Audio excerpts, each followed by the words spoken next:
హోలీ పండగ వస్తుంది కదా. అసలు హోలీ పండగని ఎందుకు చేసుకుంటున్నాం, దీని వెనక ఏ రహస్యం దాగి ఉంది, దీనిలోని పరమార్థం ఏమిటో మనం ఇవాల్టి వీడియోలో తెలుసుకుందాం. హోలీ అనేది ఆనందం, ప్రేమ, సమానత్వంను చాటి చెప్పే భారతీయ పండుగ. ఇది మంచి చెడుపై మంచి గెలిచిన రోజుగా జరుపుకుంటాం. అసలు ఇప్పుడు హోలికా దహనం మనం చేస్తాం కదా, అది ఎందుకు చేస్తాం అనేది ఇవాల్టి వీడియోలో తెలుసుకుందాం. హోలీ పండుగ వెనక ఉన్న ఈ అద్భుతమైన కథ హోలికా ప్రహ్లాద కథ. భక్తి ముందు అహంకారం నిలవలేదు. దేవుడిని నమ్మిన బాలుడిని అగ్ని కూడా తాకలేకపోయింది. అదే హోలీ పండుగ వెనక ఉన్న అద్భుతమైన కథ. హిరణ్యకశిపుని అహంకారం. ఒకప్పుడు రాక్షసరాజు హిరణ్యకశిపుడు ఉండేవాడు. తపస్సుతో బ్రహ్మదేవుని వరం పొందాడు. పగులు కాదు, రాత్రి కాదు, ఇంటి లోపల కాదు, బయట కాదు, మనిషి కాదు, జంతువు కాదు. ఈ వరముతో అతని అహంకారం పెరిగింది. తనను దేవుడిగా పూజించమని ఆజ్ఞాపించాడు. హిరణ్యకశిపుని కుమారుడు ప్రహ్లాద చిన్న వయసులోనే నారాయణ నారాయణ అని జపం చేసేవాడు. తండ్రి కోపంగా అడిగాడు, నీ దేవుడు ఎక్కడున్నాడు?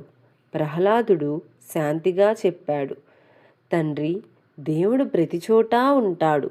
హిరణ్యకశిపుడు ప్రహ్లాదుణ్ణి ఎన్నో విధాలుగా హింసించాడు.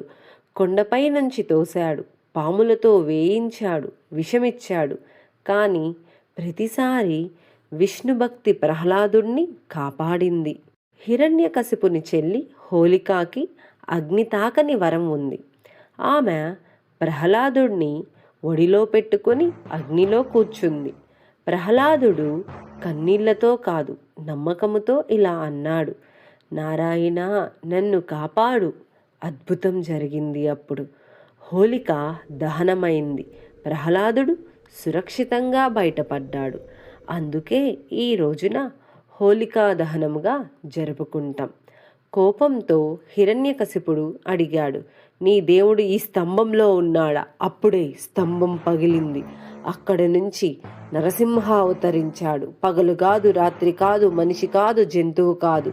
అహంకారం అంతమైంది, భక్తి గెలిచింది. ఈ కథ వల్ల మనకి తెలిసింది ఏంటంటే, భక్తి ఉన్న చోట భయము ఉండదు. అహంకారం ఎంత గొప్పదైనా పడిపోతుంది. మంచి చివరికి తప్పక గెలుస్తుంది. అందుకే అగ్నిలో చెడు దహనం, రంగులతో ఆనందం. అదే హోలీ పండగ. ప్రహ్లాదుల్లా నమ్మకం ఉంటే దేవుడు తప్పక కాపాడుతాడు. ఈ హోలీ మన జీవితంలో కొత్త వెలుగుల్ని నింపాలి. హోలీ రోజు రంగులు చల్లుకోవడం అంటే ద్వేషం, భేదభావాలు మరిచి అందరూ ఒకటే అన్న సందేశం. ఆనందం, స్నేహం, ప్రేమ పంచుకోవడం. కొత్త ఆరంభానికి స్వాగతం. హోలీ వసంతకాలం ప్రారంభానికి సూచిక. ప్రకృతి పచ్చగా మారే ఈ సమయంలో ఆరోగ్యం, ఉత్సాహం పెరుగుతాయి. హోలీ అంటే రంగుల ఆట కాదు, మంచి గెలుపు, ఆనంద పంచకం, కొత్త ఆశల పండగ. ప్రహ్లాదుని భక్తిలా మీ నమ్మకం అగ్ని పరీక్షల్లోనూ నిలవాలి. మన జీవితం ఆనంద రంగులతో నింపుతూ హోలీ పండగ మన అందరికీ శాంతి, సంతోషాల్ని తీసుకురావాలి. ఈ హోలీ మన జీవితంలో కొత్త వెలుగుల్ని, కొత్త రంగుల్ని తీసుకొని రావాలి. అందరికీ హోలీ పండగ శుభాకాంక్షలు. ఓం శివాయ విష్ణు రూపాయ.